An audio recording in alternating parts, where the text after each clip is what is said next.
इनकलाब जिंदाबाद, लड़ेंगे लड़ेंगे लड़ेंगे लड़ेंगे। जब जब जुल्मी जुल्म करेगा सत्ता के गलियारों से, जब जब जुल्मी जुल्म करेगा सत्ता के गलियारों से, किसान मजदूर की एकता जिंदाबाद, किसान मजदूर की एकता जिंदाबाद, जिंदाबाद जिंदाबाद। आज दर्जन भर दिन हो गए हैं, तो एक तो दुख की बात यह है भाई, जो प्रशासन यहाँ बैठे अपने सामने और जिम्मेवार आदमी इस शहर में जो है, परली तरफ एक रणवीर गंगवा है जो डिप्टी स्पीकर है विधानसभा में, वो तो है मूल ओबीसी का। उसका उर्ला का से श्रम राज्य मंत्री है नूप धानक, वो एससी का है। और शहर में आवे तो बढ़िया है जो कैबिनेट मंत्री है। और फिर अपना उर्ला का से बिश्नोई समाज का है, मतलब है तो सारे समाजों के लोग। पर दुख किसे का नहीं किसानों का, भाई ये किसान जो है कोई भीख थोड़ी मांगने आ रहे हैं, कोई हम तुम्हारा जोड़ी थोड़ी बसा रहे, हमारा जाने दे दो। जो किसानों का हक बनता है, और सभी जो किसान लगातार लड़ रहे हैं। आज की सम्मानित अध्यक्ष मंडल जी, जो किसानों की मांग है वो बिल्कुल जायज है, नाजायज नहीं है, अधिकार है। और वो भारत सरकार ने दिया, हमारे खाते से पैसे काट के उसके लिए लड़ रहे हैं। दूसरी बात यह है कि जो हमारे रहनुमा ने कहा था, वो बात हम सारे कहते हैं, बड़ा अब वो किसान दो बात सीख ले, एक बोलना सीख ले, दूसरा अपने दुश्मन को पहचान ले। रोज गवा यह बात खूब गवा, और जब हकीकत में देखा जावे तब समझ में कौन आती है दुश्मन कौन है और दोस्त कौन है, के कवा इसका मतलब के, यह बात समझ में नहीं आती। और पिछली बात ना अगर जावा तो हमारे को ध्यान ही नहीं होता भाई क्या था क्या नहीं था। इस देश में इस सरकार का एक रवैया है बढ़िया तरीके से, जब भी कोई हमारे फायदे की बात होगी, कोई विपक्षी पार्टी या कोई नेता हमारे फायदे के लिए लड़ रहा होगा, तो ये एक तरफ से हिंदू मुसलमान का झगड़ा करवा देंगे, वह बात कच्चा चली जाओगी। हमारा ध्यान है उस हिंदू मुसलमान पर चला जाएगा।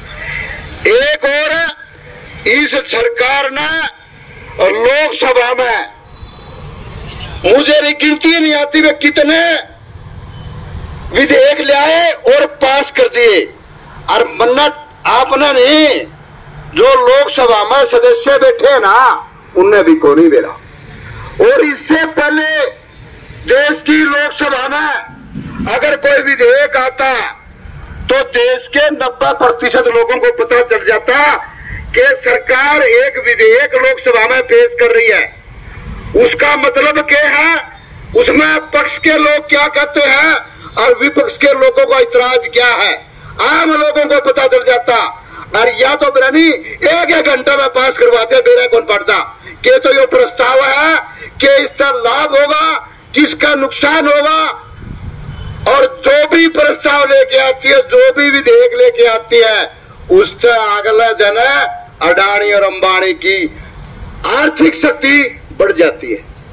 इतनी बढ़ गई, अडानी तो दुनिया में दूसरे नंबर का आदमी हो गया चोरी के पीछे, LIC के पीछे, बैंकों के पैसे, दूसरे महकमों के पैसे, सारे के सारे के अडानी के शेयर खरीद लिया। और शेरा का आपने बेरा को नहीं हुआ है, शेयर हुआ क्या है। हाँ, LIC हमारी थी, LIC में हमारे पैसे थे, रेल में हमारे पैसे थे, और हवाई जहाज भी हमारी थी, सरकारी हवाई जहाज थी ना, सारी प्राइवेट। हवाई अड्डे हमारी जमीन में हमारे बनाए हुए, सारे अडानी अंबानी के। प्लेटफार्म अडानी अंबानी के, पला 2-1 रुपये लगा करते बड़े बड़े प्लेटफार्म पे, प्लेटफार्म पर चंद से छोड़ना ये 50 रुपये। रेल में 10 रुपये किराया लगा करता, कम से कम 10 रुपये किराया था कि मारा माइयर लगा, माइयर तो इशारा हो तो 10, और माइयर तो ढुआनी जाओ तो 10। एक टाइम ऐसा भी था एक रेल मंत्री साहब ही आया था, उस 11 रुपये लगा करते, रोज 3 बजट पेश करे तो उसने 8 कर दिए थे, और उसके खिलाफ इतना शोर करा करते हैं, बड़ा सारा सौदा बेच दिया। अरे वो दू कौन बताओ, हर क्रिकेट के साथ गरीब आदमी का 1 रुपया घटा दिया। तरली जो लोग जना, जो गरीब आदमी मजदूरी करना आवे, लासी बेचन आवे, दूध बेचन आवे, जो रेलवे बेच के शहर आते आ करते, उनके लिए घटाया था। वो नहीं बताया कभी भी। एक जो सरकारें थी थोड़ी सी, मैं उनके बारे में चर्चा करूं, नाम नहीं लूंगा क्योंकि इतराज हो जाता है, धरना पर फलानी पार्टी का प्रचार करता है। जब मैं छोटा सा था, कपास कपूस चुका करते खेता में, अपना तो खेत खाता है, कोई सूद कौन बैठ रहा, आप तो चुगाई पे चुका करते, सब सुगुला छुट्टी हो जाती, 5-10 रुपये बन जाया करते।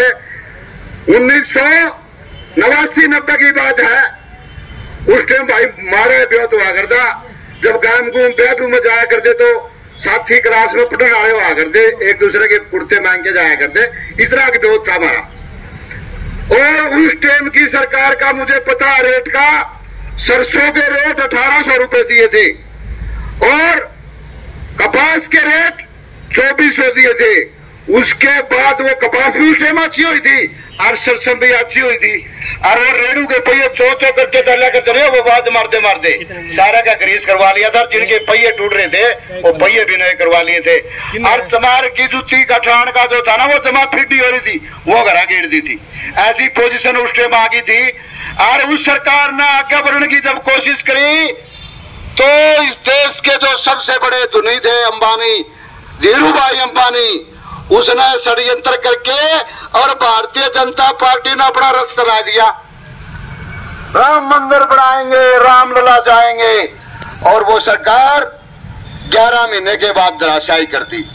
हमारे को जब तक पता चला क्या होने लग रहा है, तो थोड़े से दिन के बाद जो 1535 में देश में बाबरी मस्जिद बनो रही थी, बाबर का नाम पे, हमने कौन बेरा उसमें जो सुप्रीम कोर्ट ने बताया, वहां ना तो राम का जन्म हुआ, ना कहीं मंदिर था, वह ढा दी।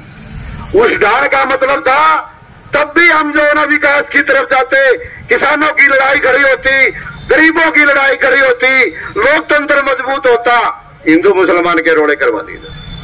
और वो बात, उसका करोड़ा काम खत्ती में क्या ना, दुश्मन पहचान नहीं आया। यही कहा था उसने कि दुश्मन को पहचान लो और एक बोलना सीख लो। ये बात बार बार कहते हैं, अब्बू शेम भी कही थी। और फिर एक दंगल प्रस्ताव आया था 1991-92 के आसपास से आया था दंगल प्रस्ताव। उसकी पूरी विधि का तो मुझे भी नहीं पता क्या था, पर एक पार्टी में जिसमें काम कराया करता, उसका विरोध में हमने रास्ते रोके थे। माइड में हमने, हमारी ड्यूटी थी वह माइड में बस रोकनी या रास्ता रोकना। हमने 5-10 आदमी इकट्ठे हुए उस दंगल के प्रस्ताव के खिलाफ रास्ता रोका। और एक आदमी इस देश में जो नेता था, उस आदमी ने किसानों के गेहूं की फसल के लिए लड़ाई लड़ी थी, जो 350 रुपए में बिक रही थी। हम देश के चारों तरफ से किसानों से गेहूं लेकर के आए, मांग के एक एक बोरी इकट्ठी करके, और इंडिया गेट पर डांग मार दी बहुत बड़ी भाई। उस टाइम का प्रधानमंत्री पीवी नरसिम्हा राव ऑस्ट्रेलिया से 850 रुपए गेहूं मंगवा रहा था, और हमने इंडिया गेट पर 350 रुपए में बोरी बेची।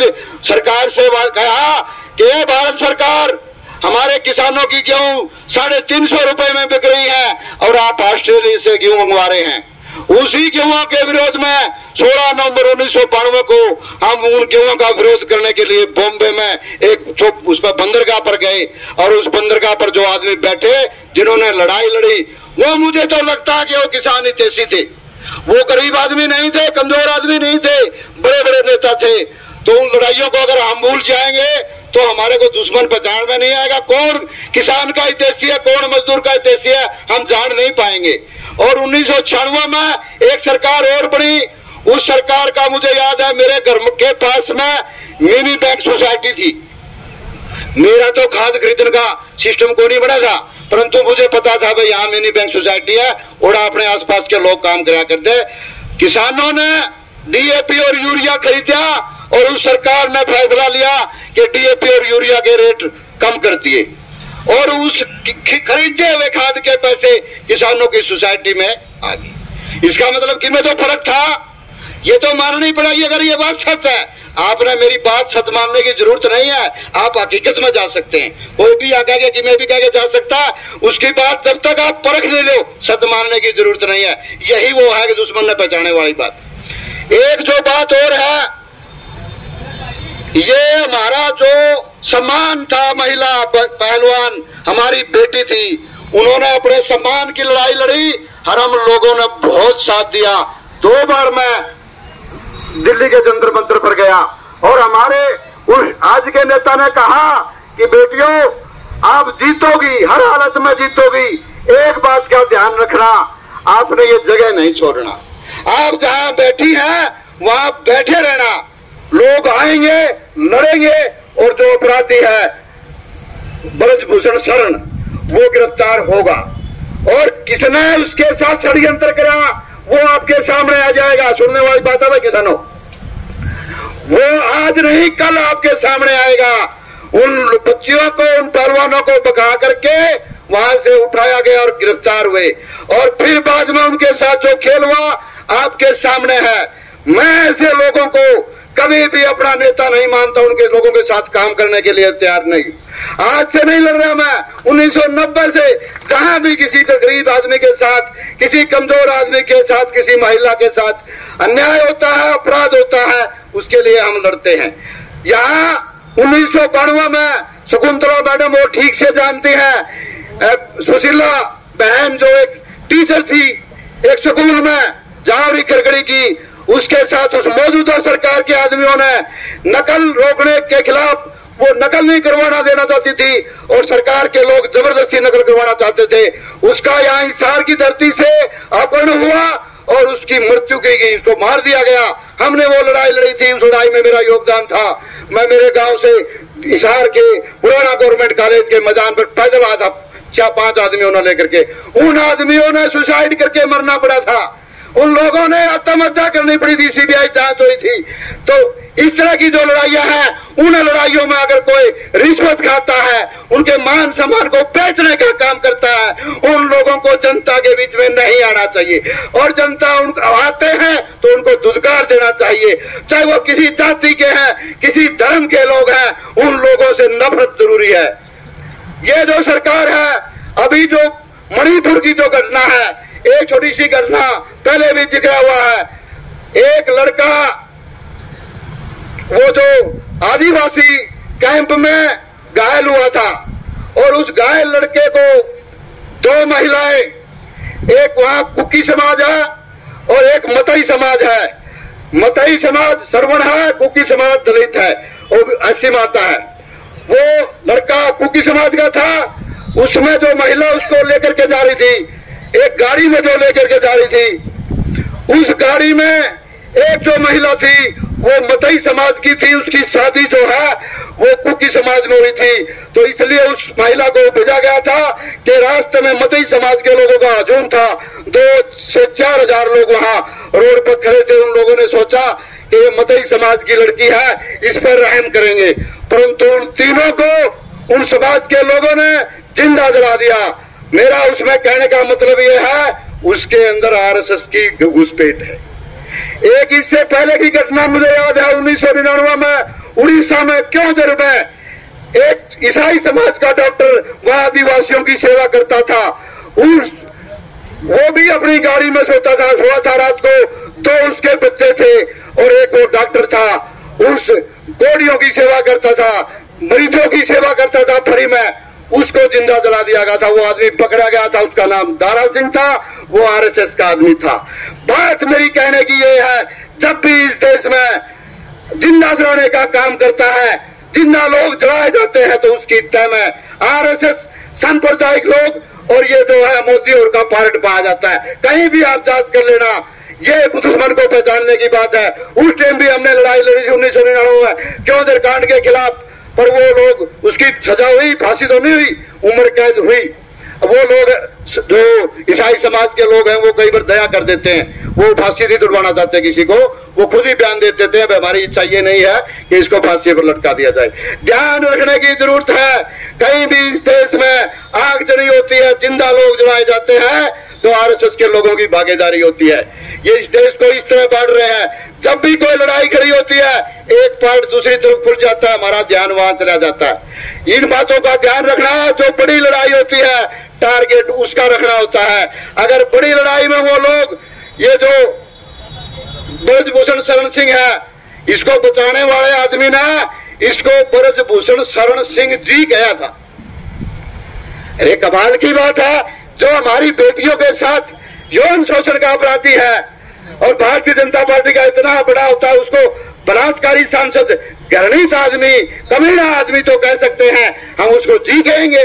और उसको जो जी कहने वाले लोग हैं वो कहीं ना कहीं ब्लैकमेलिंग कर रहे हैं। वो उनके प्रति जो सम्मान जता रहे हैं वो हमारे सम्मानित तो नहीं हो सकते, हम तो उनको कभी सम्मानित नहीं मानेंगे। कम से कम इन लोगों का, इन बातों का ध्यान रखना चाहिए। आप लोगों ने चोर मौका पर पकड़ लिया, 100 दिन चोर के हर एक दिन साका।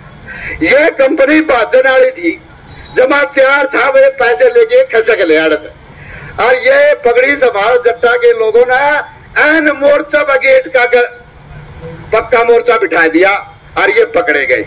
इब ये भाजड़ा भी जगह कोई ना भाग जगह खड़ा, गेट पर हम बैठे हैं, ट्रॉली ट्रैक्टर ट्रॉली ले हिसाब तो ले आएंगे, और मारा तो जितना बड़ा उतना पक्का ले आएंगे, चाहे वो मुआवजा के रूप में है, चाहे वो बीमा के रूप में है, और चाहे कोई मारा और जाना है।